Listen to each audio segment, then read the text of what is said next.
here. Yep. So you guys bought this Skytrak, brother? Yeah, we're going to do a little you guys product, talking about a little product review here. So Dad and I got the Skytrak launch monitor to use for golfing, to hit into the net in the garage. Dad, we got like pole barn set up in the backyard, right? Yeah. Lots of room in there. We got a net set up. Not a simulator type setup in there. And you guys have gone through a couple other products up to this point before you bought this. What have we went through? Well, we went through the OptiShot 2. Fucking thing sucks! Which was, it was just a novelty basically. You know, it gives you the birds chirping and it gives you some courses you can play. But the accuracy on it is very, very bad. Terrible. Don't waste your time. This poor. You know, if you want to go out and just have your friends over and some laughs with some beers, you're okay. After that, but if you're a serious golfer, it has no relevance to you. After that, we sold that on eBay. After that, we went to the Garmin R10. How about it sucked? Which uses the Doppler radar. You put it up behind you in your backswing, uses the radar to detect your swing more plane sophisticated. Speed. Yeah, it was better, but still not. I mean, it was saying I was hitting my driver like 160 yards or whatever. Sounds about right. Yeah. Oh my God. Do you hear that, Lord? Yeah, I was going to say, that's generous. Yeah. No, in the garage, the radar, the Doppler radar, just doesn't work as good. You need photo optics. You need an actual camera watching what you're doing. The radar may work better outside where it can track the ball longer distances. We're hitting the ball about 12 feet into the net, and it just didn't produce the accuracy that we were looking for. I hate it! No, so we took the Garmin R10 back to the golf store like that day after using it for less than an hour. Full refund. Full refund, so that was cool. And then it was like, all right, let's really start looking here at what we're going to do. Because I was looking at the Mevo flight scope and the Skytrak and like the Bushnell Foresight, which is like twice the price of both of those. So that was just too expensive. We weren't going to go that route. So we ended up getting the Skytrak because we decided we need the photo optics. We need the cameras. Okay. So we could set it up kind of just outside your club address facing you so that it can take photos and use the camera to get all the information. And getting it initially was key because we got it through Best Buy, because this is key if you're looking to get this thing. Because if you want to try it, if you want to try it out and not necessarily know if you want to keep it or not, or pull the trigger on it, most people are going to order it through Skytrak and get it from Skytrak. And they're going to be the same price between there or Best Buy, which is where we got it. Because if you try it and you don't like it and say you want to send it back, I think they give you a 30-day return policy, but there's like a 10 or a 20% restocking fee. Yeah, which is it varies where you buy it at Skytrak or Top Shelf Golf or whatever. They all charge you a restocking fee. That's a couple $100 just to restock it. So there's no restocking fee if you buy it through Best Buy. Yeah, you order it through Best Buy. I went right straight to Best Buy and ordered it right at the store. You can order it through Best Buy online too. Sounds like but I wanted to double check. Yeah, it sounds like it's better to go to the store and verify. Well, yeah, I wanted to double check and get it in concrete. This is no you can take cheap. it's $1,800 to $2,000 investment here. Yeah. So Best Buy, I went to Best Buy and talked to them directly, and it's a full refund. You have 30 days. So that way that's the route we went. Weeks to try you can. That way you can try it out. Just keep the box nice. Open it, with a knife or whatever, and keep everything encompassed in there. Yeah, you want to return it as you get it. All right. Yeah. So how easy has this thing been to set up? So the moment you get it home, get it unboxed. Relatively easy. So you got to charge it it up for a few hours. Take it out there, plug it in. You can. It has its own Wi-Fi inside of it. So you can take your phone out there, and your phone, when you go, like to a Wi-Fi place, your phone, if you're using an iPhone, will say connect to so-and-so's Wi-Fi or connect to this business's Wi-Fi. Same thing. You go out there, you're in contact with the Skytrak, it'll say connect to the Skytrak. You do that, easy. Then you create an account with your email and your name, and you're basically in. You're basically in with that, okay? And then you go to the practice tab, which is basically like this driving range. Mode, yeah. It's like this driving range on your phone. And every shot you hit, it just registers on your phone. It shows the trajectory, club speed, distance, all that stuff. Tell them about the laser. And you can hook it up to your phone, direct to your phone, or you can direct to your computer. You can network it to your computer. Well, we're using it with no Wi-Fi so- around us. So Right. we're using the Skytrak as the Wi-Fi, which has been working fine. Yep. You can, if you're using it like in your house and your house has Wi-Fi, it'll work even better because you're using the house's Wi-Fi Yeah, through the use your Skytrak. network Wi-Fi Yeah, and then. that'll work even better. We're using just the Wi-Fi from the Skytrak, which isn't as strong, and but it's it a works. it's a direct link, and it's been fine. Been working excellent, really. Initially, I was a little skeptical of it. It produces a laser that shines down onto your hitting mat, and that's where you're supposed to place the ball, with the logo on the ball facing the unit. It didn't work 100%. There was missed shots, It's touch and go for a misread while. shots. So I was a little skeptical at first. Matter of fact, I said, this thing's a boat anchor. But after Cam went out there and played with it, he moved the ball around that dot, either a couple inches in front of it or an inch behind it or a little bit farther away from the unit, a little bit closer to the unit. Maybe a 4-inch diameter he played with there. He got it honed in, and I mean, it reads every shot and reads them accurately. I would say So I was impressed at that point. I would say with your irons, it reads really well. Yeah. Okay, Yes. we're still kind of trying to finesse in where and what to do with the driver, although I think I've kind of fine-tuned a little bit for myself, a little Yeah, more personally with the driver the other day and figured it out.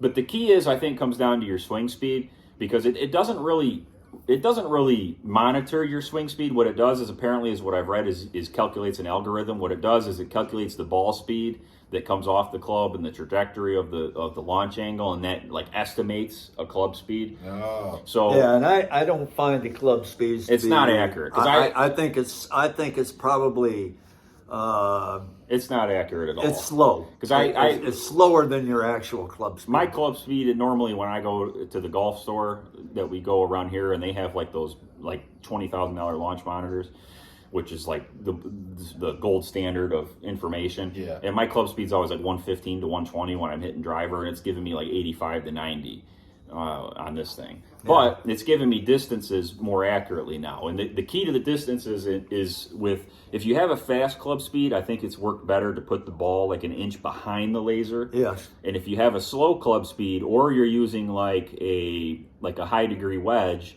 put the ball like an inch in front of the laser, and then it seems to pick up better. Now I've been putting the ball on the laser with the logo facing the unit with my irons, from a 5-iron to a 58-degree sand wedge, and putting the ball right on the laser. I'm getting great readings.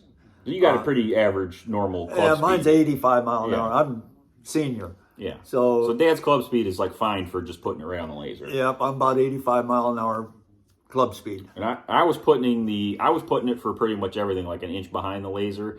And I was hitting everything, pitch and wedge, 7-iron, 5-iron, and I was getting, probably I would say, the distances I get out on the course for everything. And the trajectory too, because I'm normally kind of a fader of the ball, and it was picking that up too. The short little distance that it gets to read your ball, almost every shot into the net, I got a natural little fade on every shot. And Dad's naturally got a heavy draw to a hook on his shots. I've worked on it. and it reads that too. And if I think the trajectory, the flight path of the ball And the is spin. pretty accurate Yeah. with the spin. Yeah, Because it's picking I up think shots. the Skytrak has done real good at that. It's picking up shots where, like, if we really shank one and top one, or skip one directly to the right or to the left, and then you look at the shot that comes off, it's like, sure as shit, man, it picked that up, and that's exactly what that shot did. Yeah, and now you do have some missed shots.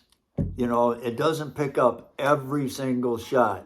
If you duff one, it might not pick it up. Speak the king's English. They don't belong to Well, a lot of it If depends. you hit the ball, if you hit the ball 20% correct or 30% correct, it will pick it up. But if you totally duff one, it may not pick Yeah, it up. if it misses it could be because you didn't have the logo facing the launch monitor, which is big, because you need to have the logo on the ball Yeah, that facing is- the camera, that's a because that's big how point. it generates the amount of spin that you got on the ball. That's how it calculates your spin. by reading the logo on the Well, ball. how would you rate it, Yeah. son? So you know, do you guys get to play courses here? I mean, can you? Well, let's go into that's that. another thing. You See? might know more about that than me. I just wanted it personally to have just a free driving range, and it comes with that. If you buy it, you register it, and you get a free virtual driving range. That's all I wanted it for, and I love it for that. But And at that point, that's all you get. When you buy it and you register it, that's all you get is a driving range. If you want to go farther, now we have to get a subscription. Oh, God, help us! And subscriptions range from $100 to $400. yeah, depending on how many courses you want to play, what application you want to use, whether it's E6 or TPC 19 or whatever application you want to use, you have to buy their prescription. You have to get a subscription from Skytrak. Now you're getting into more money. Yeah, a few $100s. And to be that's able a to play per courses. year. But if you just want a driving range, then it's free. So what's key to me, that some points to take away is you get a driving range for free. You can return it with normal refund if you order it through Best Buy. I had another point that I wanted to make on there too, but I forgot what it was. I think pretty much the accuracy overall is pretty darn good, but down here the club speed, I can't agree with. I think it's a little slow. Ball speed, therefore, I can't really give you an accurate reading on that either. ball speed's although slow, I think too. it's my ball speed should be I would around- say if your club speed is reading a little low, Yeah, your the ball ball speed speed's would be gonna be really low. low too. I'll have clubs that I normally hit where I'd have like a ball speed like in the high 170s, where I'm getting like in the 140s. But I think the distances are correct, especially in the irons.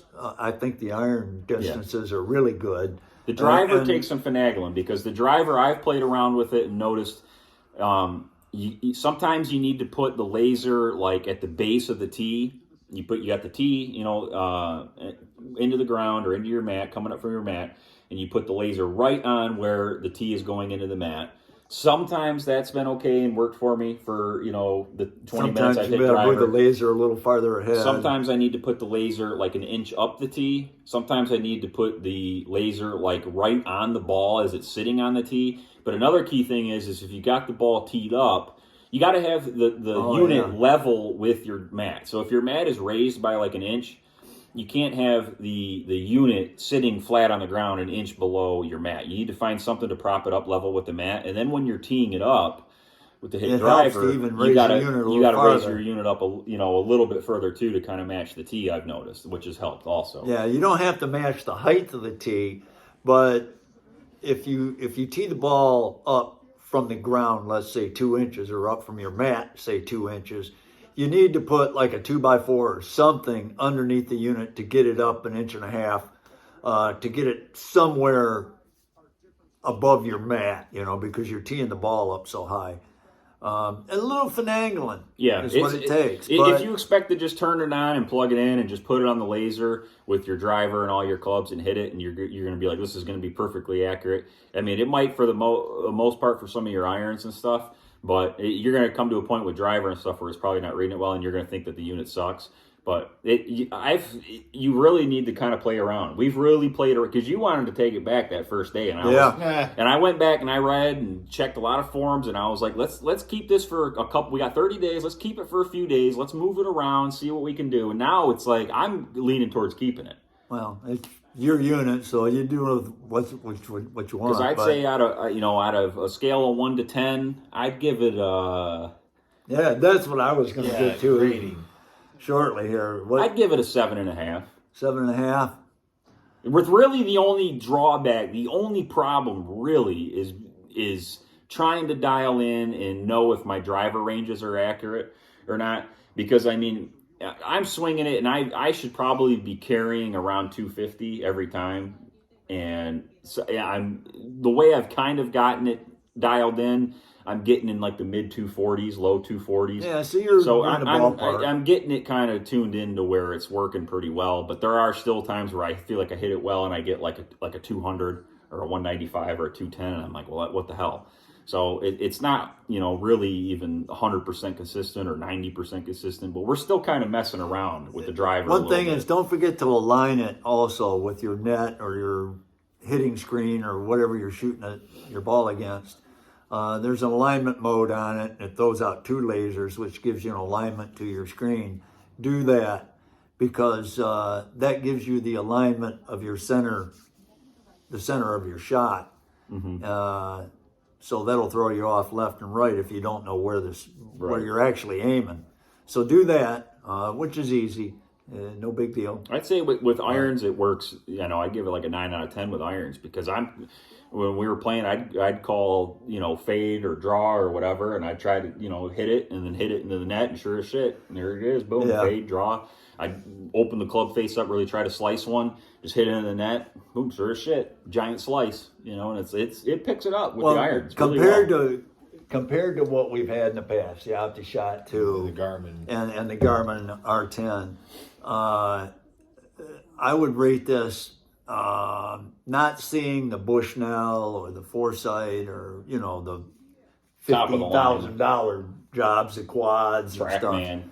I would give this probably a 6, meaning that the OptiShot was sub-zero. That was sub-zero. Garmin was like and a the 4. Garmin was like a 1. Okay. So I would give this a 6. So I'm giving it a step up. Okay. I would give it probably a little higher rating had they give you a half a dozen golf courses to play with the machine. It seems like they not should give just you, the driving range. Seems like they should give you like 10 courses to play. Or 5. Yeah. If they just give me 5, you know what? If they gave me 3, I would be at at least least get out to hit a golf course. A half a dozen golf courses, 10 would be fantastic. Yeah. But they give you none without a subscription. The cheapest subscription, I think, is the E6. Yeah, and that's only 6 courses. That's like $100 a year. Jeez. Yeah. Dear God!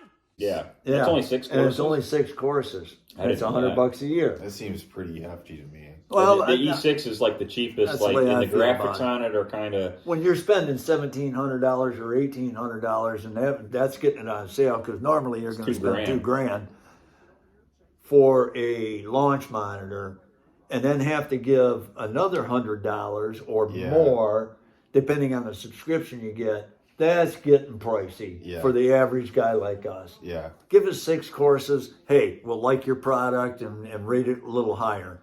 But I think as it stands right now, I'd give it like a 6. The E6 being the cheapest, and I think the graphics on it are pretty very 1990s arcade-ish. Are they? It's like an arcade. Like it's not it's like Golden Tee. Oh, that's I don't think the graphics are really that good on it. So that's kind of a problem too. But as far as using the driving range, I'd give the using your irons and your wedges a 9 out of 10.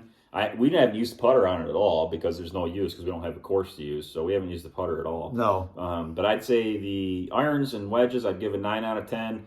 Driver, I'd give maybe a 6 out of 10. But we're still kind of finessing that. Yeah, we're still playing with it. Overall, I'd give a 7 to a 7.5 out of the unit as a whole. So if you're thinking about buying it and you really wanted to just use your irons, I'd say it's worth it just to work on your iron game. I'll say this: it should, if you adhere to using it and want to straighten your shot out, it will help you do that. It'll help your game for sure. It'll help you do that. If you're using it a lot and know what you're doing and how you're using it, it'll help your game for sure. So I guess that's where we stand on it. Yeah, we're going to keep trying to use it a couple more days before we decide if we're going to keep it. It's an expensive product, Get it through Best Buy if you're going to get it. That's the way That's the way we went, and with a full refund there, I think that's the only way to go. I know you can order it off Amazon too, but I know and Amazon's you can usually always return anything on Amazon. So I'm going to assume if you order it through Amazon, you could try it and keep it nice, and if you don't like it, send it back through Amazon. But I'm not going to tell you that's for sure